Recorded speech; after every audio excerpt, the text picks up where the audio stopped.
Welcome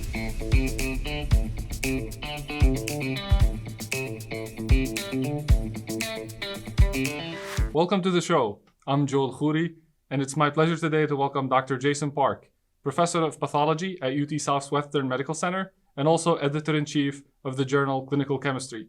Welcome, Jason. Thank you for joining us today. Oh, thank you, Joe, for having me here at Yale. It's been a real pleasure visiting with you and your group.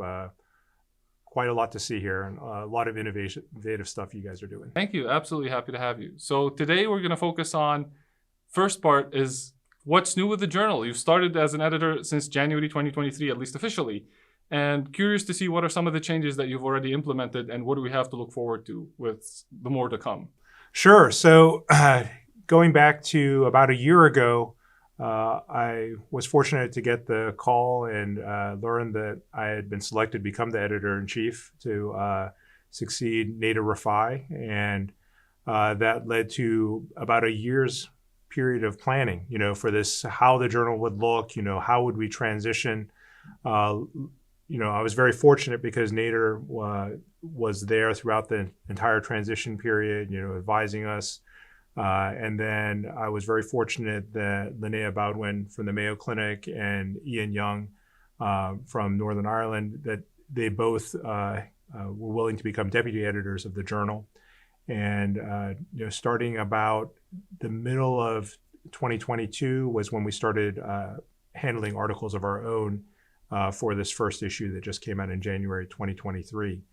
I think that, it's a period of change, when you have had an editor who was as dynamic and successful as Nader Rafai, to now move into that position and to take a new look at the journal and see, if there are changes that are needed or if there's content or stylistic differences that we would undertake.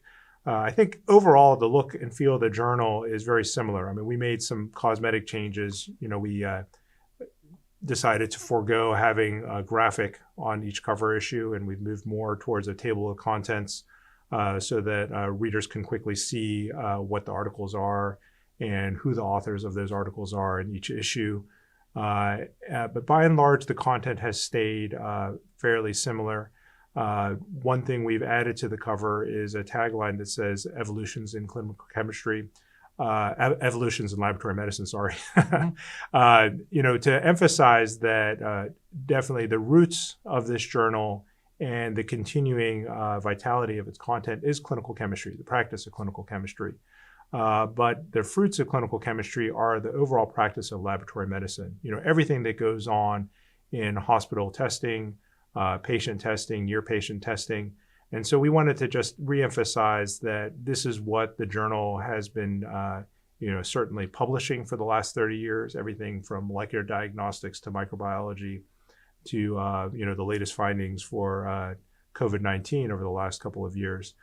So we added that as more of a recognition of where the journal has gone and where the contributors and readers of the journal have gone. But by and large, it has stayed similar. I think over the next couple of years, we will probably have more transitions. We had some turnover of associate editors and editorial board members. Part of that is many of those associate editors and editorial board members, they had actually been there since the editor-in-chief before Nader Rafai. David Bruns had brought in a number of people who, had contributed immensely to the journal, and they had stayed with Nader. So some of them had been with the journal for over 20 years. And so they decided to transition off. But I imagine over the next 5 years, we will continue to have, changes and a new generation of editors and editorial board members join the journal. So it's been a very exciting time. I think what I'm looking forward to in this next year is we're preparing a special issue devoted to cancer, and that'll come out in January of 2024. And we have a great group of guest editors. The lead guest editor is Klaus Pentel, and I'm looking forward to that as we start to bring that content together.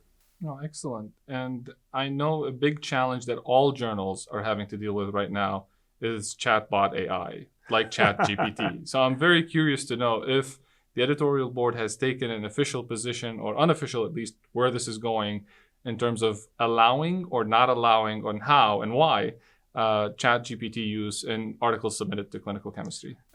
Joe, this is probably, I think, one of the most exciting and terrifying things in academic publishing right now, the use of chatbots and the use of content which can be de novo generated from information. And so I think this is going to be the challenge for academic journals, for education, for mass media.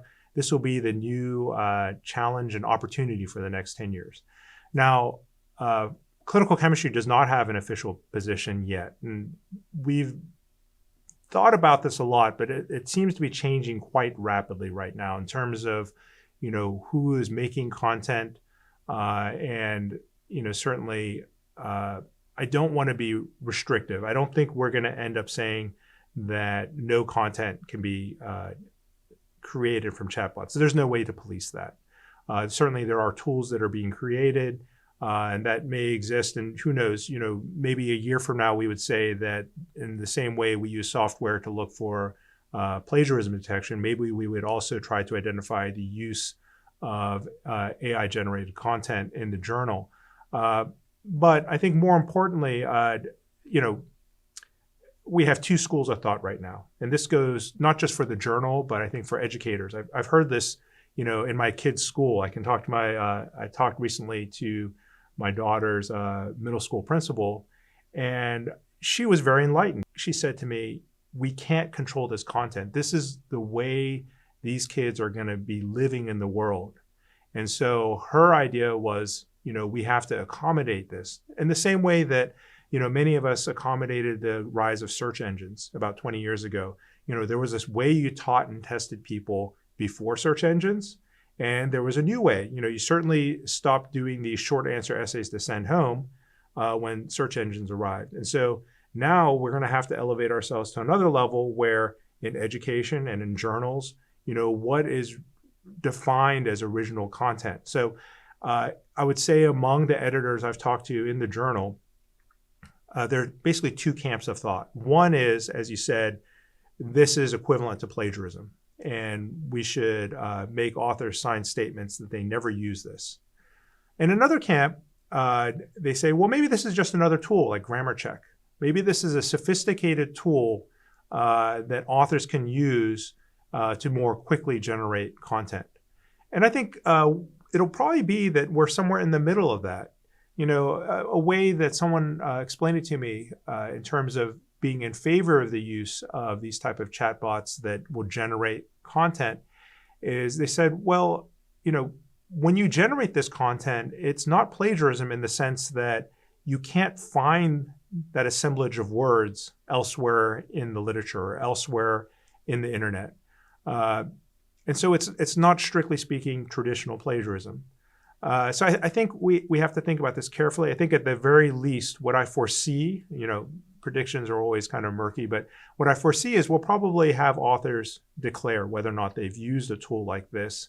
And we would probably want their assurance that, they stand by the words that are in these articles. Because I find, the principal thing about these that make it so exciting, and I follow a lot of scientific discussion through Twitter. What I find very interesting is people will be critical of it and say, well, sometimes it's wrong.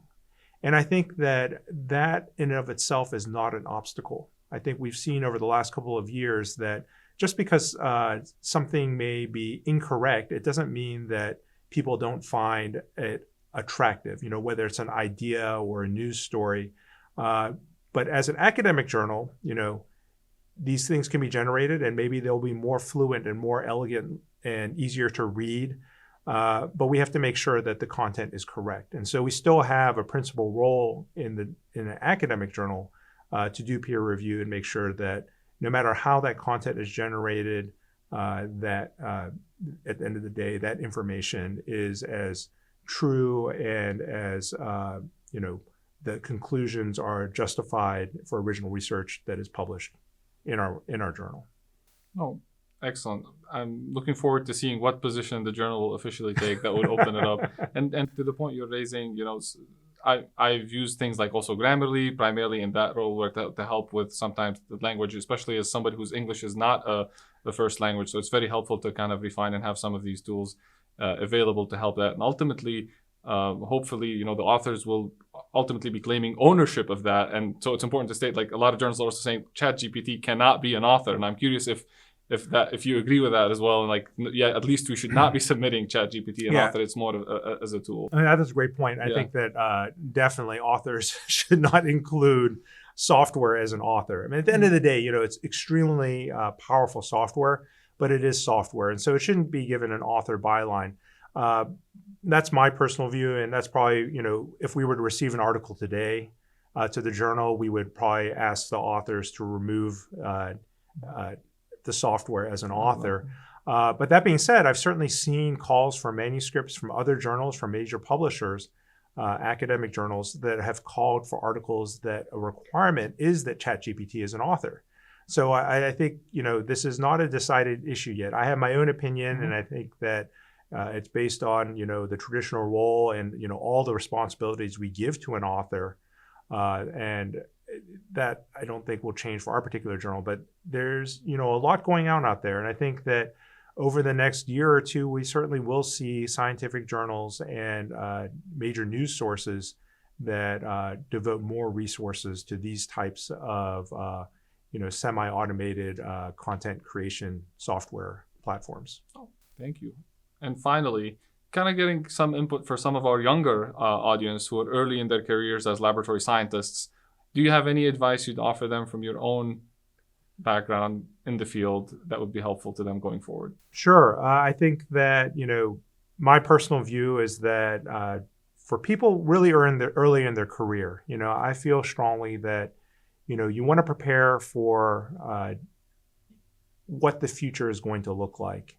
And in laboratory medicine, the future is so broad and so dynamic, and that's what makes it exciting.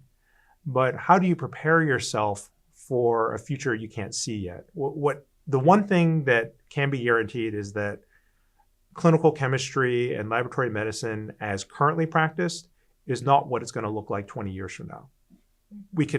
There's a dozen different ways that these paths can take, but it's not going to look like what we have now. There's just so many different outside technologies which are, enabling what we can do in the laboratory and then pushing upon the laboratory that I think we're going to be forced to adapt as a field.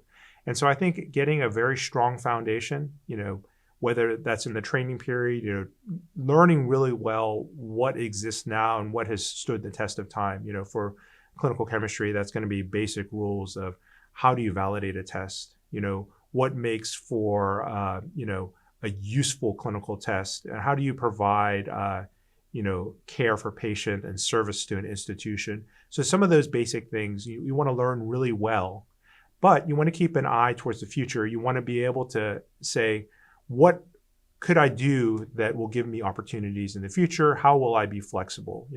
And we're not all born very flexible and thinking, if you talk to my family, they would say I'm a very rigid thinker, but I think you can stretch yourself. We can all practice different things in order to kind of train ourselves to be open to change. And I think in laboratory medicine, we really do have to be open to change because it is coming at us for so many different directions. That's me and my personal view. Now, from the journal perspective, what I would say is, the journal can be it is a victim of its success in terms of what has become over the last 50 plus years, and that, it's achieved a high impact factor. We've received a lot of high quality original research manuscripts every year. And so it's not always possible to predict what will be published or accepted for publication in the journal.